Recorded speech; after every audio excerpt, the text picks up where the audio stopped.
fue un conflicto que abarcó a casi todo el mundo, ¿no? Y que, bueno, esta se produjo entre el 39 y el 45, ¿no? En el siglo pasado. Tienes que ver, bueno, por qué se produjo, ¿no? O sea, las causas. La primera dice violación alemana a los acuerdos de la paz de Versalles. Más o menos para ubicarte, eh, cuando se produjo la Primera Guerra Mundial, que fue entre 1914 y 1918, Alemania fue declarada culpable por el conflicto. Entonces le pusieron muchas condiciones, o sea, pagar gastos de guerra, que le quiten las colonias africanas que tenía, no podía tener un ejército. Entonces Hitler, que en ese momento era el gobernante de Alemania, decide romper con todos estos acuerdos. Esto lleva a la segunda causa, que es el resentimiento alemán e italiano por los puntos de esa paz, ¿no? O sea, la paz no solamente culpaba a Alemania, sino también a Italia. Entonces, todos los alemanes, alentados por Hitler, empezaron a sentir mucho rechazo por esos puntos que eran como muy injustos, por decir de alguna manera, con los alemanes. Después tenemos el resentimiento de Alemania e Italia. Sí. Eso que no entendí, ¿qué es lo que pasó? ¿Por qué? Bueno, porque Italia también. Bueno, Italia en la Primera Guerra Mundial estaba del lado de los ganadores. Y los que estaban con Italia les habían prometido tierras, les habían prometido por ahí dinero, una compensación económica, pero la Sociedad de las Naciones, que era la encargada de la paz, ¿no? O sea, después que terminó el conflicto, no le dio a Italia lo que quería. Entonces eso como que provocó mucha bronca en Italia, que en ese momento estaba Mussolini, que era como era un dictador igual que Hitler, ¿no? Hitler estaba en Alemania y Mussolini estaba en Italia. Seguramente de Hitler vos habrás escuchado mucho el tema de los nazis, la persecución a los judíos. Sí. Ellos hablaban mucho de... bueno, eso tiene que ver con el siguiente punto, ¿no? La superioridad racial blanca, ¿no? Ellos apelaban al nacionalismo exacerbado. ¿Qué es el nacionalismo exacerbado? Esta idea de decir que yo, alemán, soy superior al resto de los países, ¿no? Sobre todo aquellos países que no son blancos. Para los alemanes y los italianos, toda gente que no era blanca o que era judía eran inferiores. Entonces había que exterminarlos, por decir de alguna manera. Hasta ahí se va entendiendo, ¿no? Sí, sí, sí. Bien. Otra causa fue que Alemania dejó de pagar las indemnizaciones, ¿no? a los países que ganaron la Primera Guerra Mundial, y que esto le va a permitir utilizar esa plata que ellos tienen que pagar en concepto de deuda, la van a utilizar para producir armas. Armas que ellos van a usar, por ejemplo, en la Guerra Civil Española, o que van experimentando y que después, bueno, van perfeccionándolas para lo que iba a ser después la Segunda Guerra. Después la otra causa es que fracasa la Sociedad de las Naciones. ¿Qué es la Sociedad de las Naciones? Bueno, la Sociedad de las Naciones era un organismo de paz que era el antecesor a la ONU. Viste que hoy está la ONU, que es la Organización de las Naciones Unidas, que está encargada de velar por la paz en todos los países del mundo, de resolver conflictos entre países. Bueno, esta Sociedad de las Naciones no evitó las broncas que quedaron de esa guerra, ¿no? Por lo que se dice que la Primera Guerra Mundial es la causa de la Segunda, ¿no? Porque no solucionó los problemas que no se pudieron resolver. Y después, bueno, a raíz de todo esto, como Alemania va creciendo con Hitler, ahí se producen las últimas dos causas, ¿no? Alemania decide que, bueno, que quiere conquistar territorios, imponer su poder en el mundo, y empieza invadiendo el país de Austria y Checoslovaquia. Y finalmente lo que conduce al estallido de la guerra es la invasión a Polonia. ¿Y por qué Polonia es la principal causa de la guerra? Bueno, porque Polonia recuperó un corredor que da hacia el mar que se llama el corredor de Danzig. Entonces, todo esto sumado a la invasión de estos países es lo que produce la declaración de guerra. Hasta ahí vamos, ¿no? Sí. Bien, ahora acá tenemos a los bandos combatientes, o sea, los grupos de países que pelearon en la guerra. Por un lado están los aliados y por el otro lado está el eje Berlín-Roma-Tokio. Del lado de los aliados, los países que participaron eran Estados Unidos, la Unión Soviética, ¿no? Que dice URSS, Francia y Gran Bretaña.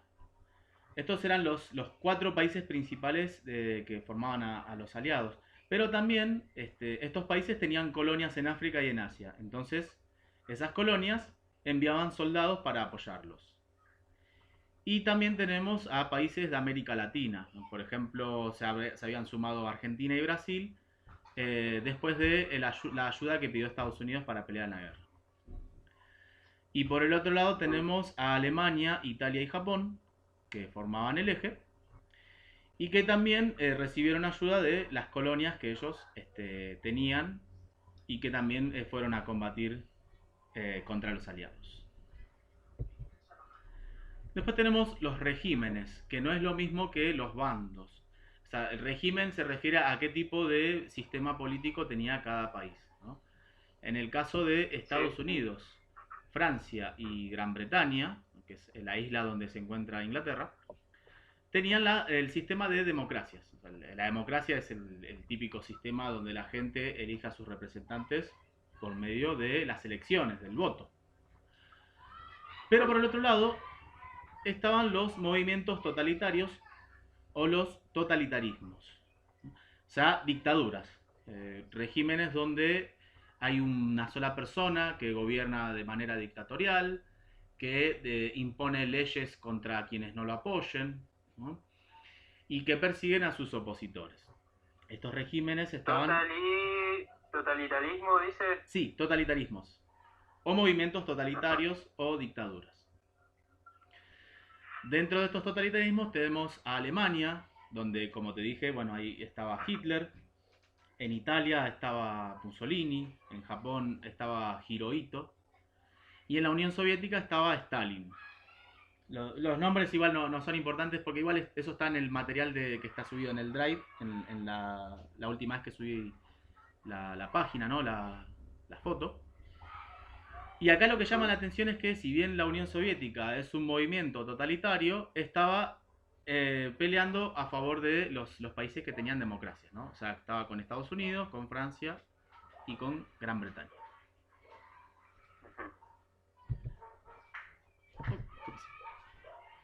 Ah, para este no es el documento. Uy, ahí se me fue el documento. Ah, está incompleto. Me faltó una parte. Bueno, no importa. Acá yo ahora te comento cómo sigue porque se ve que este archivo está incompleto. Bueno, básicamente después de eso lo que tenemos es que la guerra se divide en 3 etapas. Perdón, en 3 no, en 4 etapas. La primera etapa se llama Guerra Relámpago. Esta guerra relámpago va de 1930, o sea, las primeras 6 semanas, ¿no? Que serían septiembre y las primeras 2 semanas de octubre de 1939. ¿No? O sea, que abarca eso, septiembre. Las primeras 2 de septiembre y 2 de octubre. Sería las primeras 2 de octubre. Todo el mes de septiembre y las 2 primeras de octubre. Ahí está, ahí me acuerdo. Sí. Todo el mes de septiembre y las 2 primeras de octubre de 1939. Y esa etapa se llamó Guerra Relámpago porque, bueno, Hitler decide atacar por sorpresa Francia, ¿no? Y el objetivo era tomar la ciudad de París, que es la capital de Francia, y una vez que logra esto, después conquista todo el norte de Francia. De esta manera iba a tener una salida al Océano Atlántico para después poder invadir Inglaterra. Entonces, esto fue la Guerra Relámpago. Después, la segunda etapa se llama la Batalla de Inglaterra. La Batalla de Inglaterra va desde octubre de 1939 hasta 1940. En este periodo, bueno, una vez que Hitler toma Francia, decide utilizar aviones, ¿no? Para hacer ataques aéreos por sorpresa, bombardear todas las ciudades más importantes de Gran Bretaña, y una vez que logra esto, bueno, conquistar el territorio. Lamentablemente para Hitler esto no funcionó porque los ingleses lograron resistir con ayuda de los Estados Unidos, que también les había enviado aviones para hacer frente al ejército de los nazis. Después tenemos una tercera etapa que es la Operación Barbarroja, que va de 1941 a 1943. Y esta era contemporánea a la batalla de Inglaterra, o sea, más o menos empezó al mismo tiempo que la batalla de Inglaterra. La operación Barbarroja implicaba que... Sí. ¿Esta de Barbarroja me dijo en qué época, en qué tiempo fue? Sí, aproximadamente entre 1941 y 1943. Ajá. Y el objetivo de esta operación era invadir la Unión Soviética, o sea, el país donde estaba Stalin. En un principio la operación tuvo éxito, los alemanes lograron avanzar sobre la mayor parte del territorio soviético, ¿no? O sea, lo que es el oeste. La mayor parte del territorio soviético pertenecía a Rusia, o sea, no lograron llegar a conquistar todo el territorio, porque para el año 1942, mientras los alemanes seguían avanzando, ¿no?, desde el oeste, se produjo lo que se conoce como el invierno ruso. O sea, cuando se produjo el invierno en Rusia, ¿no?, en el año 42, muchos soldados fueron a combatir, se murieron de frío por las extremas temperaturas bajas, ¿no? Viste que en Rusia, lo que es la zona de Siberia, hace mucho frío. Y para no darle ventaja a los alemanes, Stalin, que era como el dictador que estaban en la Unión Soviética, tomó la decisión, por ejemplo, de mover todas las fábricas de armamentos y de alimentos hacia los campos, hacia la parte soviética, ¿no? ¿Qué provocó esto? Bueno, que los alemanes, cuando lleguen, no tuvieran suministros, no tuvieran alimentos. Los rusos mismos quemaron sus casas, ¿no?, dejando todo despojo para que los alemanes simplemente llegaran y se encuentren con nada. O sea, los alemanes llegaron, tomaron todo, pero esto provocó que muchos se murieran de frío, que no tuvieran comida, ¿no? Y esas fábricas que se habían trasladado hacia el campo, de alguna manera, empezaron a funcionar para producir armas, ¿no? Y entonces ahí empezaba la resistencia soviética. Ahí es cuando el número de soldados alemanes empieza a reducir y empieza a retroceder. Y desde ese momento los rusos comienzan a avanzar para el lado de Alemania y empiezan a expulsar a los alemanes del territorio soviético. Y finalmente tenemos la última etapa de la guerra, que es la Operación Pacífico. La Operación Pacífico se produjo también al mismo tiempo que la Operación Barbarroja, entre el 43 y el 45, ¿no? O sea, los últimos 2 años de la guerra. Y se produjo en esa parte del mundo, ¿no? O sea, en el sudeste asiático, en el Océano Pacífico, porque Estados Unidos había entrado a la guerra. Estados Unidos no estaba combatiendo hasta que en 1941 se produjo el desastre de Pearl Harbor. No sé si vos viste la película Pearl Harbor, cuando los japoneses atacaron Hawái. Bueno, más o menos. No. Claro, a grandes rasgos, Estados Unidos no estaba peleando la guerra, ¿no? Pero, como Japón a veces tenía tratados comerciales con Estados Unidos y tenía deseos de invadir las islas del sudeste, Estados Unidos lo que decidió hacer es cortarle todo el suministro de petróleo. O sea, es que el petróleo es muy importante para los medios de transporte o para las fábricas. Entonces el emperador japonés tomó la decisión de atacar la isla de la ciudad de Pearl Harbor, que está en una de las islas de Hawái. Creo que es la película de Ben Affleck, es una película que trabajó Ben Affleck. Y a raíz de ese ataque fue una excusa para que Estados Unidos entre a la guerra. Entonces eso le da más ventaja a los aliados porque Estados Unidos no sufre la guerra en su territorio. Salvo por estas islas, ¿no? Y me perdí un poquito, profe. Sí. Estados Unidos entra a la guerra, sí, porque ¿quién invade las islas esas? No, sí. Ahí no me mareé un poquito. Japón. El imperio japonés atacó... para que no sé si puedo escribirlo acá, si hay una opción para escribir. Se llama Pearl, el lugar se llama P-E-A-R-L.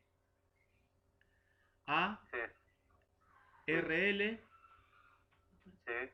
Y aparte, así separado, H-A-R, Sí. B larga O-R. Pearl Harbor. Es un pueblo que está en una de las islas de Hawái. Hawái es una isla es un conjunto de islas que pertenece a Estados Unidos. Entonces, el presidente de Estados Unidos en ese momento, que era Roosevelt, decide entrar a la guerra ayudando a los aliados. Entonces, la guerra deja de ser solamente llevada a cabo en Europa y en el norte de África, que era otro de los lugares donde se estaba produciendo, para después combatir en el sudeste asiático, ¿no? En todas esas islas que están cerca de Japón. Bien, la guerra finalmente termina en 1945, ¿no? Y hay dos momentos que determinan o que marcan el final de la guerra. El primer momento se produce en el mes de mayo de 1945, que es cuando las tropas soviéticas desde el este, o sea, desde el lado oriental, y los Estados Unidos desde el oeste, una vez que ingresaron por el norte de Francia, cuando se produjo el día D, en 1944, ¿no? O sea, un año antes de que termine la guerra, entre los dos países fueron cercando a los alemanes hasta encerrarlos en Berlín. Berlín es la capital de Alemania, ¿no? Y bueno, cuando las tropas soviéticas toman el palacio de gobierno alemán, ahí concluye la guerra en Europa. O sea, toman el Reichstag, que es como el palacio de gobierno, vamos a decirlo así, el palacio de gobierno alemán, entonces logran la rendición de Alemania. Italia ya se había rendido un año antes, en el 44, porque los estadounidenses y los ingleses habían invadido desde el sur, o sea, desde África. O sea, que Italia ya se había rendido. Alemania aguantó un año más, hasta mayo del 45.